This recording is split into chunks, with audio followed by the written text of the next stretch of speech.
Hey guys, so in this video we will show you the best time frame for swing trading and for finding key support and resistance levels. Also, make sure to hit the subscribe button and to turn on the notifications bell so that you know exactly when new content is released.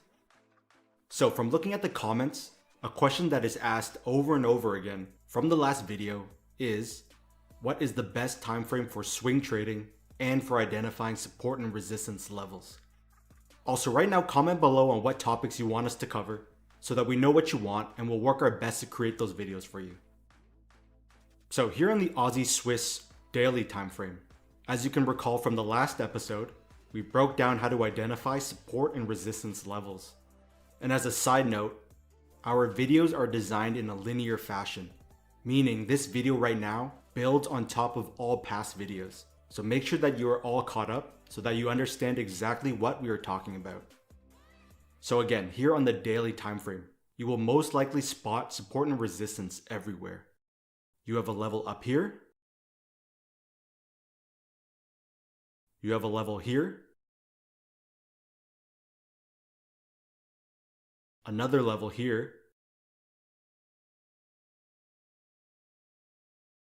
Another level.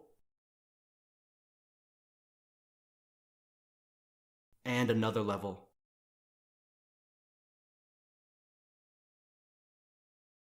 So the problem with drawing in this many lines on the chart is that you have now confused yourself and have cluttered up your chart with lines everywhere. Some of these levels are useful for day trading, but right now our focus is on swing trading. Again, if you can recall from the last video, we want to keep our charts simple and clean. So this is why we use the weekly time frame to find our key levels instead of drawing in all these minor daily levels. So let's jump to the weekly and break this down. Now, here on the weekly time frame, notice how the support and resistance levels you drew in from the daily are not visible on the weekly. So let's go ahead and remove all these daily levels. So here's the key to identifying your dynamic support and resistance levels. Look for levels of support and resistance that are obvious and visible on the weekly time frame. Notice how we have an obvious swing high up here, so we draw it in. Next to the right, another level of resistance, so we draw it in. And along the bottom, we have an obvious level of support. And here are all your dynamic levels. The reason the weekly time frame is important is because you are seeing the big picture, as each candle holds a lot more information and represents all the buying and selling that occurred throughout an entire week. So this is a very key point. You need to understand swing trading before you can understand day trading, as you need to know what is occurring on the big picture and bigger trends in order to understand how to trade the shorter time frames and smaller trends so that you don't get caught. Now let's do this from the top down again on another pair. So here's the pound yen. And again, starting from the weekly time frame, we want to identify our key weekly levels. Along the top, we first spot this obvious level of resistance, so we draw it in.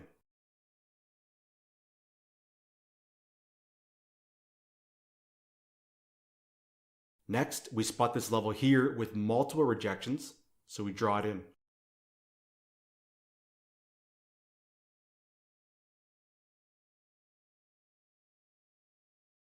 Along the bottom, we have an obvious level here. And finally, another swing low down here. So these are all your key support and resistance levels, meaning the obvious levels that you can spot on the weekly time frame. And now we jump to the daily time frame to further confirm these levels. Here in the daily, you can now see more clearly where the key levels are that we drew in on the weekly. And now all the other levels you can spot on the daily are minor levels. So again, spot your key levels on the weekly, confirm the same levels on the daily, and then look for price action on the daily for possible trade entries at these levels. We will dive deeper into price action entries in an upcoming video, but right now, Focus on identifying your key levels on the weekly and using the daily for confirmation and price action entries. So let's do this again on another pair. Here's the pound Aussie, and again starting from the weekly time frame. Along the top, we have this obvious level here, so we draw it in.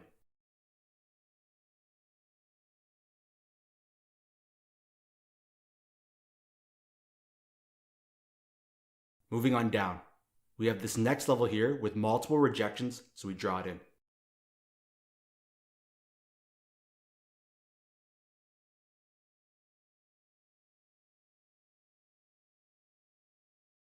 Again, we spot this level here with multiple rejections, so we draw it in.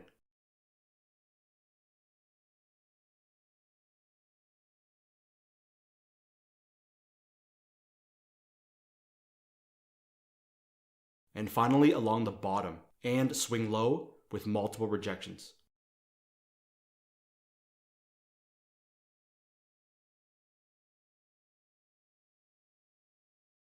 Plus, we also have our trend line here that connects all the swing lows of this uptrend.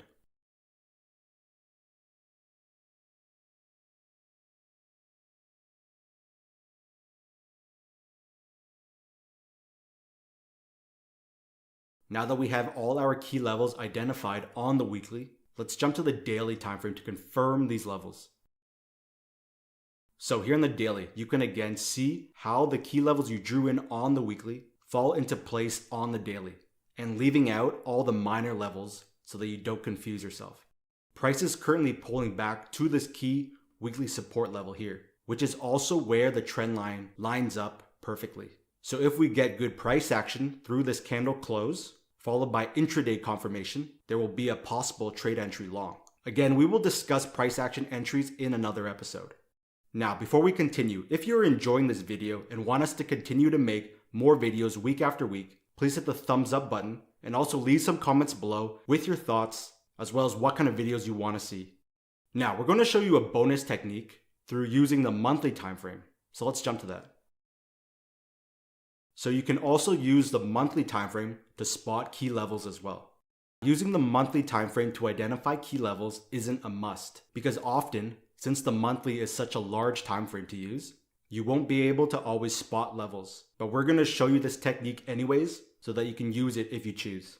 So here in the pound Swiss monthly time frame, we often find that monthly levels can hold more weight to them if used correctly. Also, when you jump between time frames, you'll forget where the level of support or resistance came from. So to solve this, we'll make the monthly support and resistance levels a certain color, in this case green, and then the weekly level will be a different color.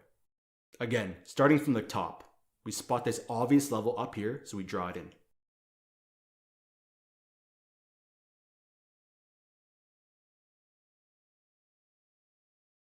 Next, we spot this level here, so we draw it in.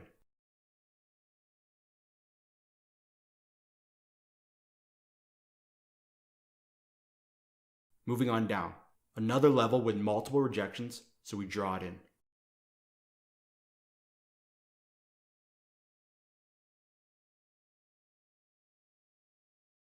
And then the swing low with multiple rejections, so another level.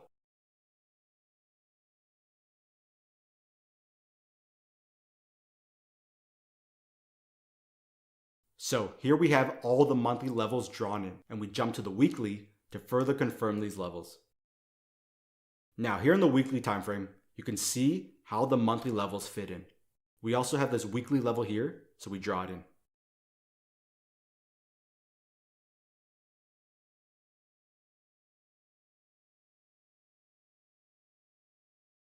Notice how price recently blew right through this weekly level and tapped the monthly level and snapped right back, causing this wick to form.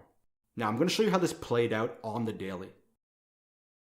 So here in the daily, this was your weekly level we just identified, and this here is your monthly level. Price came down to this weekly level, but no price action occurred, and all we had was this bearish momentum candle that blew right through. Price then continued down to this monthly support level, which is when we finally had a reaction to the level, through the wick sticking out. Now you can take this even a step further through using the 4-hour time frame to further confirm this candle. So let's jump to that. So here in the 4-hour time frame, you had this decent rejection candle of the monthly support, followed by an inside bar, which is a reversal pattern. Now, there were many ways you could have entered on this, which we will go through in a following video. Most traders use support and resistance incorrectly. So if you enjoyed this video and want us to continue to make more videos, make sure to hit the thumbs up button. And also in the comment section, let us know your thoughts and what kind of topics you want us to cover next. And we'll work our best to create those videos for you. So thanks for watching, and I'll see you in the next episode.